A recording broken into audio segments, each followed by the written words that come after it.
The phone didn't just ring. It cut through the dark apartment like a warning shot, shattering the heavy, suffocating silence I'd been drowning in since the board meeting ended. It was 2:14 a.m. My body was still humming with the toxic adrenaline of a catastrophic failure, the kind that ends careers before breakfast.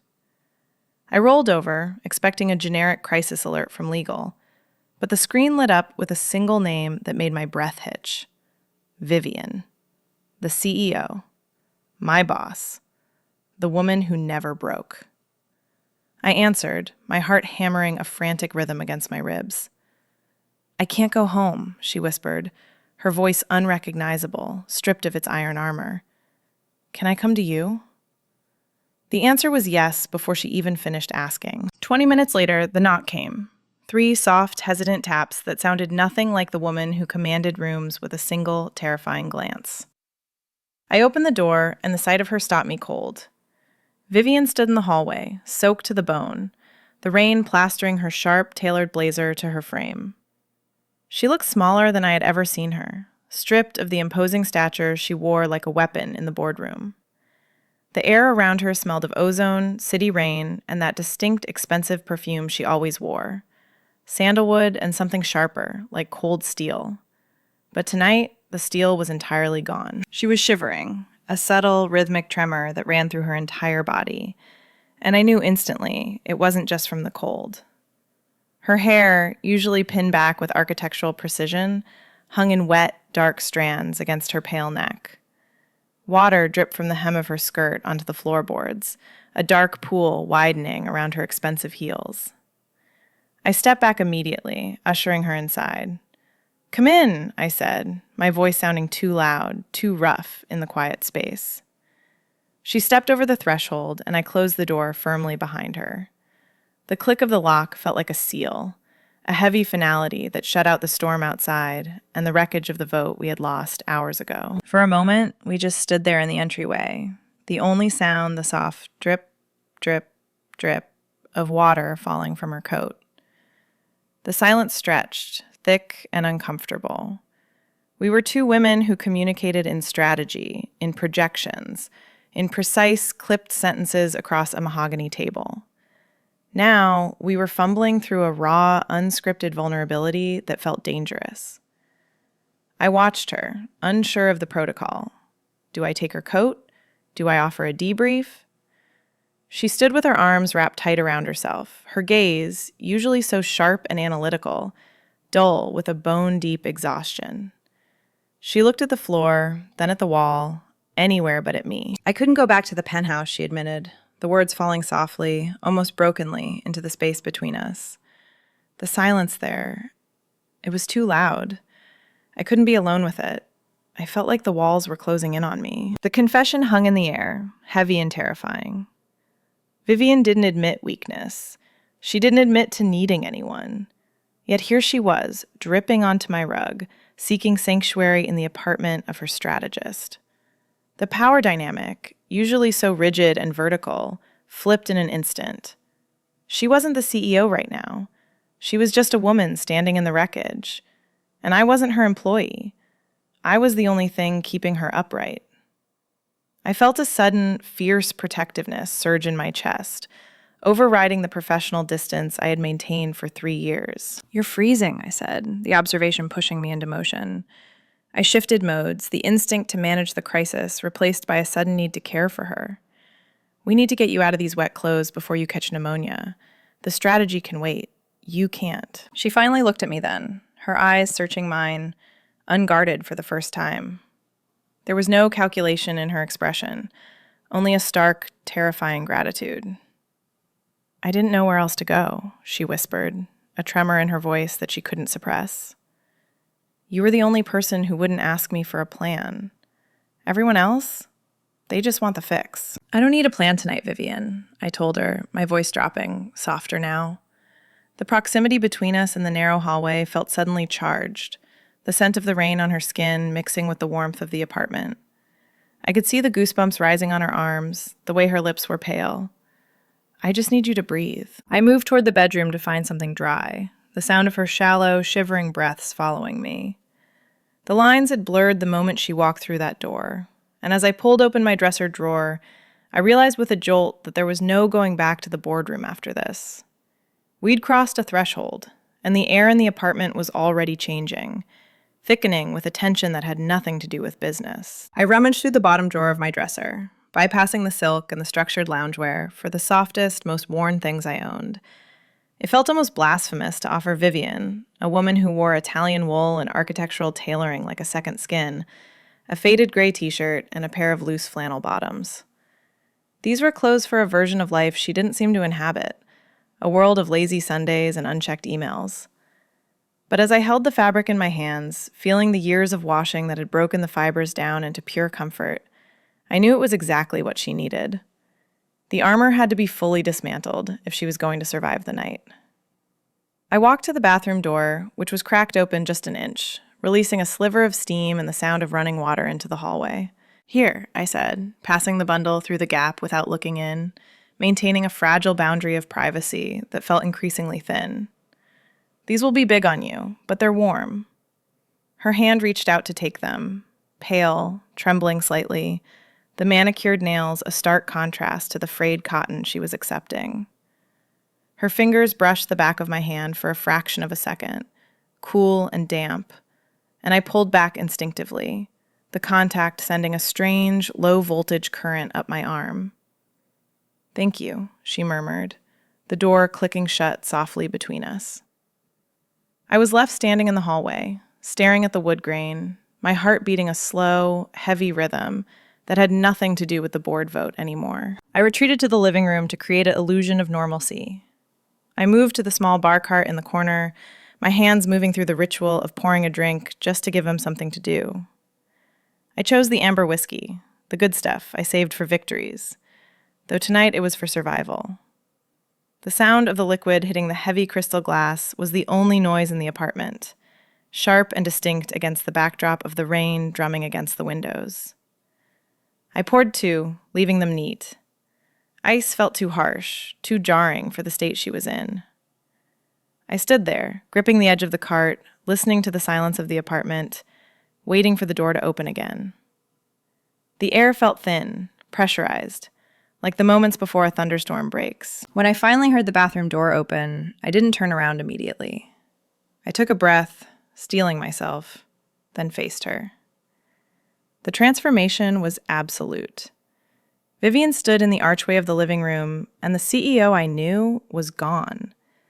In her place was a woman who looked impossibly young and dangerously human. My gray shirt hung loose on her frame, the neckline slipping slightly to reveal the sharp, elegant line of her collarbone. The flannel pants pooled around her bare feet. Her feet, which I had never seen, usually hidden inside stilettos that cost more than my rent. Her hair was towel-dried, darker now with dampness, falling in chaotic waves around her face instead of the severe, perfect blowout she wore to war. She walked into the room, her steps silent without the heels, and seeing her move like that, softly, hesitantly, did something to my chest that I couldn't categorize. It was a visual dissonance that my brain struggled to process. The most powerful woman I knew, wearing my clothes, standing in my living room, looking at me as if I held the only map to safety. She wrapped her arms around her waist again, a lingering phantom of the cold she couldn't shake. "I feel ridiculous," she said, a ghost of a laugh escaping her, though it sounded more like a fracture. "I don't think I've worn flannel since college." "You look warm," I countered, my voice lower than I intended. "That's the only metric that matters right now." I gestured to the couch, the worn leather suddenly feeling like a stage for something I hadn't rehearsed. She sat down, tucking her legs up under her, shrinking into the corner of the sofa. I brought the glasses over, the whiskey swirling dark and gold in the low light. The distance between us on the couch was respectable, professional. Yet the air between us thickened, charged with the unspoken history of 3 years of late nights, shared coffees, and the intense, cerebral intimacy of building an empire together. She reached for the glass I offered, and she tried to retreat back into the only language she knew. "The vote count," she started, her eyes sharpening for a second, the strategist trying to claw her way back to the surface. "If we look at the swing from the third quarter, I think Meyer must have flipped the proxy votes. We need to analyze the—" "Stop," I said. It wasn't a request. I sat down next to her, close enough that I could smell the soap she had used, my soap, mingling with the fading scent of the rain. Vivian, stop. We aren't doing the post-mortem tonight. You aren't the CEO right now, and I am not your strategist. The company will either be there tomorrow or it won't. But right now, you are shaking. She looked at me, startled by the command, her mouth slightly open. She wasn't used to being told to stop. She wasn't used to being managed. But she didn't argue. She just looked at the glass in her hand, the fight draining out of her shoulders. I don't know how to turn it off, she whispered, the admission raw and terrifyingly honest. I don't know who I am if I'm not fixing it. Just drink, I said softly. I reached out to steady her hand, which was trembling again. My fingers wrapped around hers over the cool glass. The heat of her skin was shocking. In the office, she always seemed cool to the touch, distant and marble smooth. But here, beneath the flannel and the exhaustion, she was burning. The contact was electric, a sudden, sharp jolt of awareness that made the room shrink down to just the two of us. I didn't pull away immediately, and neither did she. For 5 seconds, we just existed in that touch, her eyes locking onto mine, wide and dark and searching. The silence wasn't empty anymore. It was heavy, filled with the sudden, undeniable realization that the boundaries we had drawn for years had just been washed away by the rain. The whiskey was gone, leaving only the melting ice and the heavy, settling silence of the apartment. The adrenaline that had fueled my earlier rescue mission was beginning to fade, replaced by the stark, undeniable reality of the clock. It was nearly 3 a.m. The logistics of the night, which I had managed to ignore while focusing on her immediate physical state, now loomed over us like a monolith. I stood up, the movement abrupt in the quiet room, and took her empty glass. I needed distance, a moment to recalibrate the boundaries that had become dangerously blurred. "I'll take the couch," I said, my voice sounding practiced, professional. I was already moving toward the linen closet in my mind, calculating the thread count of my spare sheets versus the dignity of my boss. The guest room is currently a storage unit for boxes I haven't unpacked in 2 years, but the sofa is comfortable enough. You take my bed. You need the rest more than I do. It was the correct offer. It was the respectful, subordinate thing to do. But Vivian didn't move to accept it. She remained curled in the corner of the sofa, looking up at me with eyes that were dark and unreadable. The silence stretched again, but this time it wasn't comfortable. It was thick with resistance. "No," she said. The word was quiet, but it held that familiar edge of authority, softened by something far more dangerous. Need. I don't want to be alone in a strange room, Elena. I spent the last 6 hours sitting in an empty boardroom, staring at a wall, while my career burned down. If I have to listen to the silence of an empty room right now, I think I might actually shatter. I stopped, the glass in my hand slick with condensation. She wasn't asking for a strategy. She was asking for a presence. "Vivian," I started, trying to find a gentle way to explain that sharing a bed with the woman who signed my paychecks was a line we couldn't uncross. "It's a small bed. It's not appropriate." "I don't care about appropriate," she cut in, her voice low and unflinching, stripping away the last pretense of our hierarchy. "I care about not feeling like I'm the only person left on Earth. Just stay, please. I promise I won't fire you for snoring." It was a joke, weak and tired, but it broke the tension just enough. The decision was made before I even nodded. It was a pragmatic negotiation on the surface, 2 exhausted women needing sleep. But the subtext was heavy, pulling at the air between us like gravity. "Okay," I breathed out, the word feeling like a surrender. "Okay." We walked to the bedroom in silence. The transition from the neutral ground of the living room to the intimate territory of my bedroom felt seismic. This was my sanctuary, the one place in the world where I wasn't a strategist, where I wasn't on call. Seeing Vivian cross the threshold felt like a violation of the natural order, yet also like the most inevitable thing that had ever happened. She looked around at the unmade bed, the stack of books on the nightstand, the half-empty glass of water, the messy, private evidence of my life. "I'll take the left," I said, my voice tight. I moved to clear a pile of laundry off the chair, needing to busy my hands. Vivian moved to the bed, sitting on the edge of the mattress. The springs creaked softly, a domestic sound that felt deafening in the charged atmosphere. She hesitated, then swung her legs up, settling against the pillows I had fluffed only hours ago, back when my life was simple. I turned off the overhead light, leaving only the small bedside lamp casting a warm, golden pool of light across the duvet. I climbed in on the other side, keeping a careful, deliberate distance between us. The mattress dipped under my weight, shifting her slightly toward me, and I saw her breath hitch. We were lying in the same bed.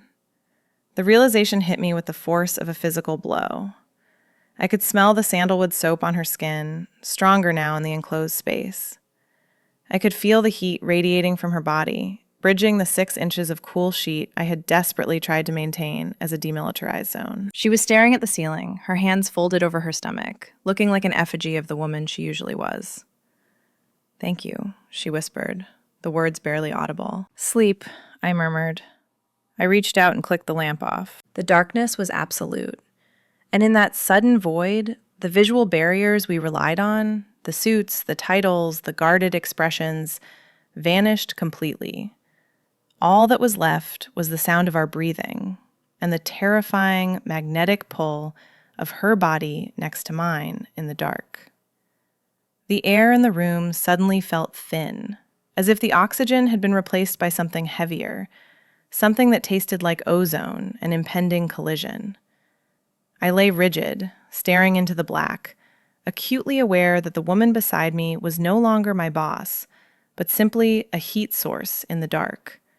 And I was dangerously close to the flame. The darkness didn't just hide us. It amplified everything else.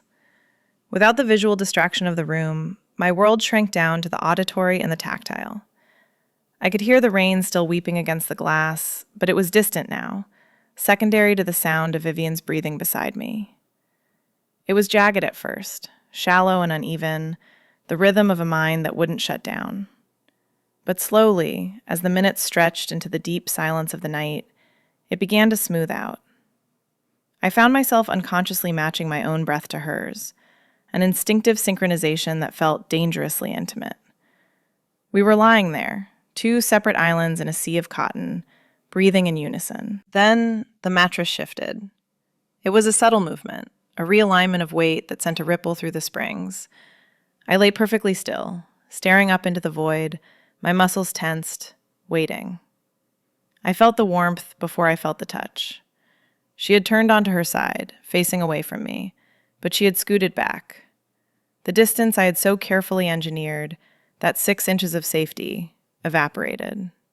Her back pressed against my side, a long, solid line of contact from shoulder to hip. I froze. My heart hammered a frantic warning against my ribs. Vivian didn't do accidents. She always moved with purpose. This was a choice. She was seeking grounding, using me as an anchor against the drift. I should have moved away to reestablish the professional boundary that was currently dissolving into the heat of the duvet. But I didn't. I couldn't.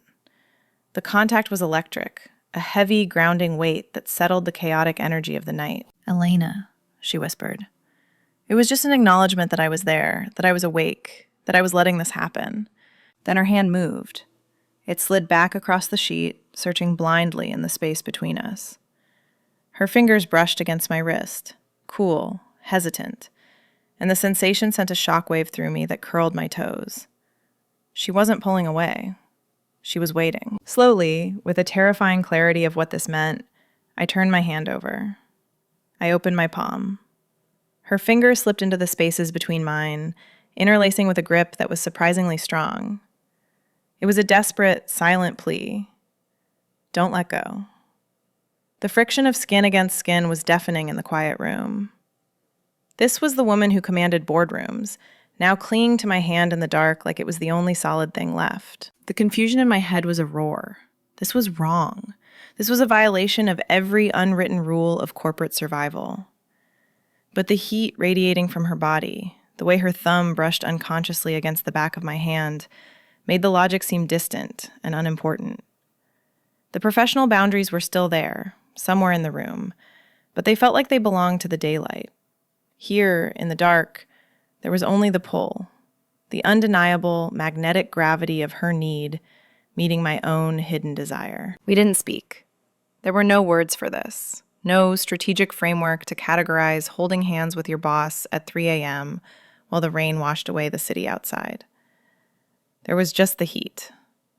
It wasn't explicitly sexual, but the tension was so thick it felt like a third person in the bed. It was a heavy, promising pressure that sat on my chest, making it hard to breathe. I lay there, hyper-aware of every point of contact. The curve of her shoulder blade against my arm, the weight of her hip against mine, the tight, possessive interlock of our fingers. I realized then that I wasn't just offering comfort. I was taking it. I had been lonely in this apartment for years, filling the silence with work and ambition, and now, finally, the silence was full. Eventually, the exhaustion won. Her breathing deepened into the heavy, slow rhythm of true sleep. Her grip on my hand relaxed slightly, but didn't let go. I didn't pull away. I closed my eyes, letting the darkness take me, falling asleep not as a strategist, but as a woman anchored to another. A bridge built in the dark that I knew, with a sinking dread, would have to be burned by morning. I woke before the sun, pulled from sleep by the internal clock that years of crisis management had permanently wired into my brain. The room was filled with the pale, watery gray light of a city dawn, washing out the shadows that had hidden us the night before. I didn't move immediately. I lay there, paralyzed by the weight of the moment, just watching her. Vivian was still asleep, her face turned toward the pillow I had vacated hours ago in my dreams. In the daylight, she looked devastatingly human. The sharp lines of her ambition were softened by sleep. Her mouth was slightly parted, her brow smooth. It felt like stealing, witnessing this version of her, the version that existed before the armor was strapped on, before the shareholders and the strategy. The intimacy of it was sharper than the night before, because there was no darkness to blame it on. Leaving the bed felt like a physical betrayal. I extracted myself by inches, holding my breath as the mattress shifted, terrified that the spell would break if she opened her eyes. The floorboards were cold under my bare feet, a grounding shock that helped stabilize my racing pulse. I padded into the kitchen, the silence of the apartment feeling different now, heavier, pregnant with her presence in the other room. I went through the familiar ritual of making coffee, the grind of the beans, the hiss of the water, but my hands were shaking slightly. These were the mundane sounds of my solitary life, but this morning they sounded like the overture to a life I wasn't supposed to have. I leaned against the marble counter, waiting for the brew, staring at the empty doorway, my heart hammering a chaotic rhythm against my ribs. Then I heard the soft pad of footsteps. I turned, and the air left my lungs. Vivian stood in the kitchen archway. She was still wearing my gray t-shirt, the hem hitting her mid-thigh, the fabric rumpled from sleep.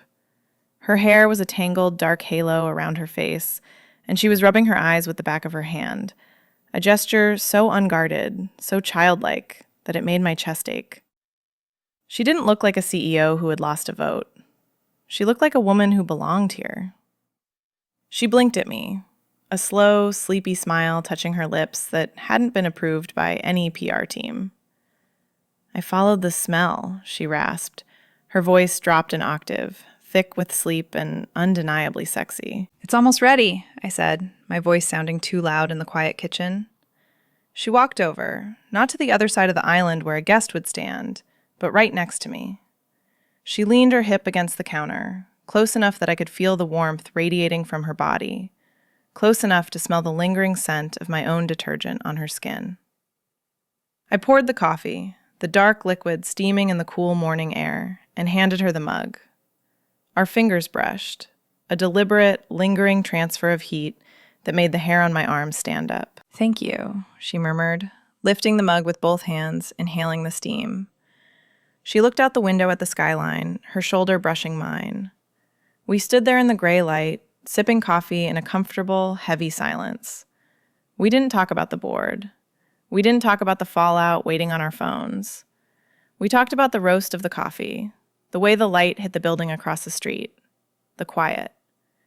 We were constructing a fragile, dangerous illusion, pretending, just for a few minutes, that this was our reality, that we did this every morning. She turned to me then, setting her mug down. Her gaze held mine, unflinching and searching, stripping away the strategist until I was just Elena. She reached out, her hand sliding up my arm to rest on my bicep, her thumb tracing a slow, burning line against my skin. "Elena," she started, the air between us charged, thickening with a terrifying potential. Then the world ended. My phone buzzed violently against the marble counter, the screen lighting up with a notification that shattered the bubble. The vibration of the phone against the marble counter wasn't loud, but in the fragile quiet of the morning, it sounded like a gunshot. The screen lit up with a relentless, strobing white light, displaying a notification from the head of PR. Leak confirmed. Meyer is running with the narrative. The words were small, readable even from where I stood, and they served as an immediate, violent deportation from the world we had just built. Vivian froze. The thumb that had been tracing a slow, mesmerizing line against my skin stopped mid-motion, hovering for a fraction of a second before pulling away entirely. The loss of contact was physical, a sudden drop in temperature that seemed to suck the warmth right out of the kitchen. She didn't look at me. She looked at the phone, and I watched, helpless, as the woman who had slept in my arms vanished, replaced instantly by the CEO. She straightened her spine, a subtle, mechanical correction of posture that erased the sleepy softness of the morning. Her jaw set, the muscles tightening as the analytical mask slid back into place. It was a terrifying transformation to witness up close. The speed with which she packed away the vulnerability, folding it up and shoving it into a dark corner of her mind where it couldn't hurt her.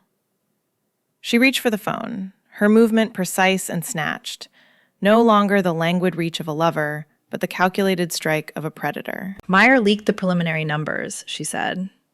Her voice had changed. The raspy, intimate timbre of sleep was gone, replaced by the cool, clipped cadence of the boardroom. It was a voice that gave orders, not one that whispered secrets in the dark. "He's trying to force a resignation before the market opens. We need to control the narrative before the bell." I stood there, holding my own coffee mug like a shield, feeling the emotional whiplash rattle my teeth.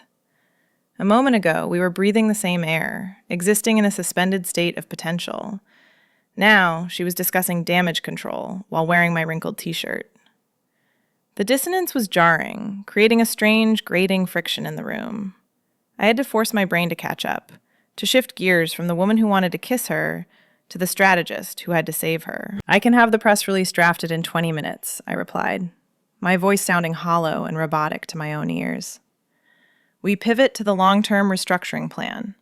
We make the vote look like a calculated delay rather than a failure." "Do it," she commanded, not looking at me.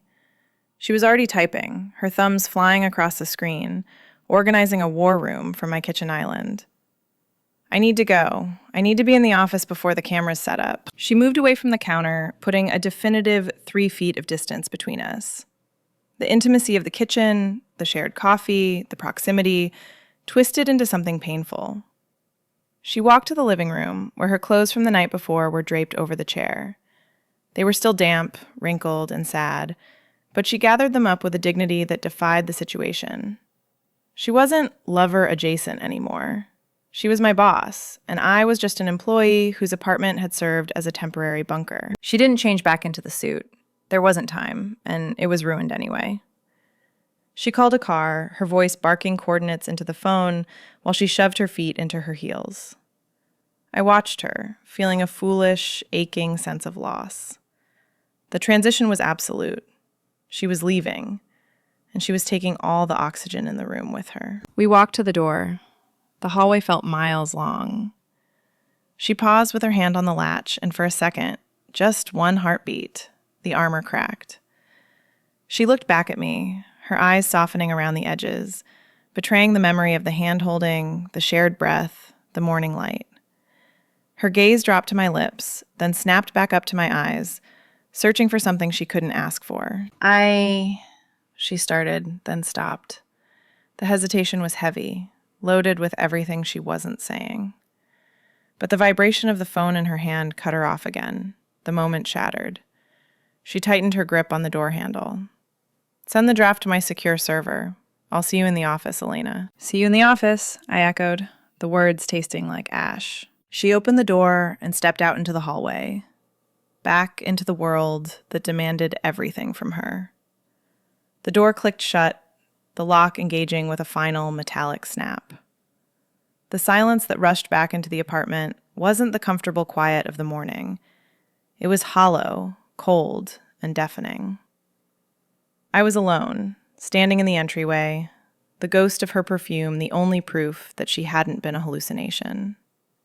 The reality check was complete, and the bill had come due. I sat at my kitchen island, the marble still cold under my forearms, staring at the laptop screen that had become my entire world again. The cursor blinked at the end of a sentence about strategic realignment and long-term value propositions, but the words looked like a foreign language. I was supposed to be the architect of her survival, the strategist who could spin a disaster into a calculated pause, but my mind refused to stay in the boardroom. The apartment, usually my sanctuary of solitude and focus, now felt like a haunted house. Every corner held a ghost of the last 8 hours. The stool beside me was empty, but the air around it still felt charged, vibrating with the phantom warmth of her thigh pressing against the counter. The half-empty mug of coffee she had left behind sat there like a monument, a small ceramic proof that I hadn't hallucinated the entire morning. I tried to force myself back into the work. I typed 3 sentences about market volatility, then deleted them. My brain kept glitching, skipping over the logic of the press release to replay the sensory tape of the night. I analyzed the data of her touch with the same obsessive precision I usually applied to quarterly earnings. The way her fingers had interlaced with mine in the dark. That wasn't accidental. You don't hold your employee's hand like a lifeline by accident. You don't press your back against them in a king-size bed unless you are seeking something specific. Or did you? The doubt began to creep in, cold and insidious. Maybe I was projecting. Maybe I was just the convenient body in the room, a warm object to cling to when the world was ending. Trauma does strange things to people. It dismantles boundaries that are usually made of iron. Perhaps for her, it was just survival, while for me, it was a revelation. I pushed away from the laptop, the silence of the living room becoming suffocating. I needed to move. I walked into the bedroom, telling myself I was going to strip the bed and erase the evidence, to wash the night away with hot water and detergent. But I stopped at the edge of the mattress. The sheets were still rumpled on the left side, the duvet thrown back where she had slipped out. The indentation of her head was still visible on the pillow. I shouldn't have done it. It was masochistic, a deliberate twisting of the knife, but I couldn't stop myself. I sat down on the edge of the bed and reached out, my hand hovering over the pillow before pressing into the cool cotton. I leaned down. The scent hit me instantly. Sandalwood, rain, and the underlying sharp chemistry of her skin. It was intoxicating and devastating. It smelled like the moment before a kiss, like the heavy, suspended second when she had looked at me in the kitchen. It was the scent of a promise that had been broken the moment her phone rang. I closed my eyes, breathing it in, feeling a wave of longing so acute it doubled me over. I was a strategist, a creature of logic, and here I was, huffing a pillow like a lovesick teenager, mourning a relationship that didn't even exist. My phone buzzed in my pocket, shattering the moment. I pulled it out, my heart doing that treacherous, hopeful leap again. Vivian. I unlocked the screen, desperate for a softening, for a thank you, for an "are you okay?" The message was 3 words. Draft received. Proceed. No signature. No acknowledgement. It was cold, precise, and utterly professional. It was a message from the CEO to a subordinate. It was a wall being built back up, brick by brick, faster than I could tear it down. I stared at the gray bubble, feeling the heat rise in my cheeks, the hot, stinging flush of humiliation. I had misread everything. I had taken a moment of weakness and painted a romance over it. I was the fool who thought the line wouldn't bite just because it had come in out of the rain. The day dragged on into evening, the light in the apartment shifting from the stark gray of morning to the bruised purple of twilight. I finished the work, filing the briefs, managing the leaks, doing my job with a mechanical efficiency that frightened me. But as the sun went down, the loneliness that settled over the apartment was different than before. It wasn't the comfortable solitude I was used to. It was a gaping void. I sat on the couch, the same spot where she had trembled in my flannel, and felt the crushing weight of the silence. I had tasted the alternative, the shared breath, the anchor in the dark, and now the lack of it was unbearable. I was just about to pour the rest of the whiskey down the sink, to scrub the apartment clean of her memory and start the long process of forgetting, when the sound cut through the gloom. Knock, knock, knock. My heart stopped. It wasn't the frantic pounding of a delivery or the heavy thud of a neighbor. It was soft, hesitant, familiar. I opened the door, expecting a courier, but it was Vivian. This time, there was no rain, no shivering, no evidence of disaster. She stood in the hallway, bathed in the corridor light, looking immaculate. The armor had been reapplied with surgical precision. The charcoal suit was sharp enough to cut glass. Her hair was swept back in that severe, elegant style, making her look untouchable. And her posture was rigid. She was the CEO again, the woman who had spent the day dismantling enemies. But then I looked at her eyes. They weren't cold. They were frantic, darting over my face, checking for damage, wide with a raw, terrifying honesty that clashed with her tailored blazer. She wasn't here because she had to be. She wasn't here because she was cold or wet or broken. She was here because she wanted to be. The realization hit me harder than the silence had. "I didn't forget anything," she said, answering the question I hadn't asked, her voice holding a tremor she couldn't quite iron out. "I have my phone, I have the files, I have the strategy." "Then why are you here, Vivian?" I asked. I didn't step back immediately. I needed to know if this was another crisis management session or something else. I needed to know if I was about to be used as an emotional anchor again, only to be discarded. "Because I went home," she confessed, the words rushing out. "I went to the penthouse, I poured a drink, I looked at the view, and I realized I couldn't breathe there." She took a step forward, invading the threshold, her presence pushing against the invisible barrier I was trying to hold. "I can handle the board, Elena. I can handle the press. I can handle the fact that we might lose the merger." But I sat there in that silence, and I realized I couldn't handle not knowing if you were angry with me. I stepped back then. The admission opened the door. She walked inside, and the atmosphere in the apartment shifted instantly. It wasn't the frantic energy of the storm. It was heavier. She didn't hover in the hallway this time. She moved straight to the living room, to the couch where she had unraveled the night before, and sat down. She didn't sit in the corner, though. She sat in the middle, leaving exactly enough space for me, and not an inch more. I followed her, drawn by a gravity I was too exhausted to fight. I sat down next to her, close enough that when she shifted to face me, her knee brushed against mine. The contact was through layers of fabric, her wool trousers, my denim jeans, but it felt like a brand. Neither of us pulled away. The barrier of boss and employee was still there, but it was eroding fast, worn down by the friction of our proximity. "I sent that text because I was terrified," she said, looking down at where our knees touched, studying the connection like a complex data set. I felt exposed. In the kitchen this morning, I forgot for a moment that I had a company to run. I forgot everything except the way your skin felt. She looked up, her gaze locking onto mine, unflinching and dark. That has never happened to me. I don't lose focus, Elena. I am the focus. But today, I was in a meeting with the legal team, people were talking about liability, and all I could hear was your breathing in the dark. My breath caught. This wasn't a performance. This was the most calculated woman I knew, admitting she had lost control. "Vivian," I whispered, the name feeling different in my mouth now. Less like a title, more like a claim. "I'm not here for shelter," she said, her voice dropping, becoming low and intent. She leaned in, just an inch, but it felt like miles. "I'm here because the strategy failed. My strategy was to go back to normal, to pretend this was just a port in a storm. But the storm is over, Elena, and I'm still here. The tension in the room rebuilt itself, but this time it wasn't born of fear. It was deliberate. It was the charged, heavy silence of two people who have stopped pretending. She wasn't looking at me for answers anymore. She was looking at me to be seen. "We need to define the parameters," Vivian said, her voice dropping to that low, controlled register she usually reserved for hostile takeovers or firing executives. But the control was an illusion.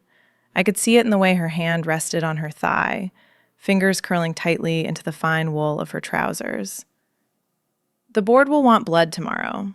I can give them Meyer. I can give them the restructuring plan. But I can't give them this." She gestured vaguely between us, a space that was rapidly shrinking, but still felt like a chasm we were afraid to bridge. "There is no this if you walk out that door tomorrow and pretend I'm just an employee again," I countered, my voice steady despite the hammering of my heart against my ribs.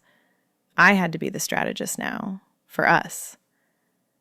"I can't do the hot and cold, Vivian. I can't be your anchor in the dark and your subordinate in the light. It's too high a cost. If we do this, if we acknowledge that the last 24 hours happened, we don't get to hit the reset button when the sun comes up." She looked at me, really looked at me, her eyes tracing the line of my jaw with a hunger she had spent years suppressing. "I don't want you to be a subordinate," she admitted, the confession hanging heavy and exposed in the air. "I tried to go back to the penthouse and be the CEO. I tried to look at the spreadsheets. But all I could see was the way you looked at me in the kitchen. I want to be able to shut the door and stop being the smartest person in the room. I need the closeness we found in the dark. I need to know that when the world is burning, I have a place to land." "Then we make a pact," I said, leaning forward, my voice dropping to match hers. "Out there, past that door, we are untouchable. We are the CEO and the strategist. We crush Meyer. We win the vote. We are precise, cold, and effective. But in here?" I reached out, covering her hand on her knee.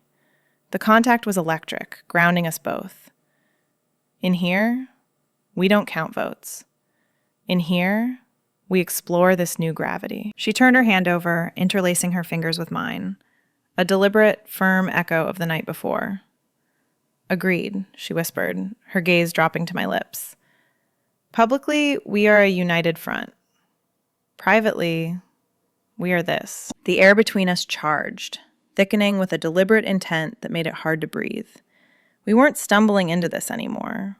We were choosing it. She leaned in, the movement slow and agonizingly deliberate. She gave me every second to pull away, to cite the employee handbook, to panic. I didn't. I leaned forward to meet her. The first kiss wasn't an explosion. It was a collision of two heavy masses finally finding their orbit. It was slow, precise, testing the waters. It was the release of 3 years of pent-up professional tension, of glances across mahogany tables and accidental brushes in elevators.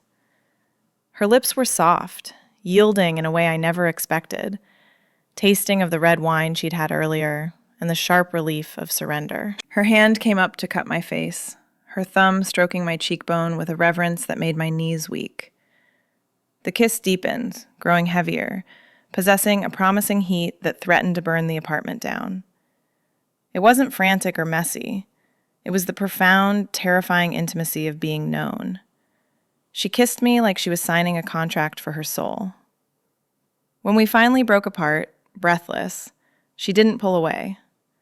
She rested her forehead against mine, her eyes closed, her breathing syncing with mine just as it had in the dark. "That," she breathed, "was not in the quarterly projections." "We'll adjust the forecast," I murmured, running my thumb over her lower lip. We didn't move to the bedroom. We stayed on the couch, limbs tangled, just existing in the proximity we had finally allowed ourselves to claim. The war for the company would start again at sunrise. But for tonight, the only strategy that mattered was the weight of her body against mine. The storm outside had finally passed, leaving the city quiet. But the atmosphere inside had permanently shifted. My apartment was no longer just a sanctuary.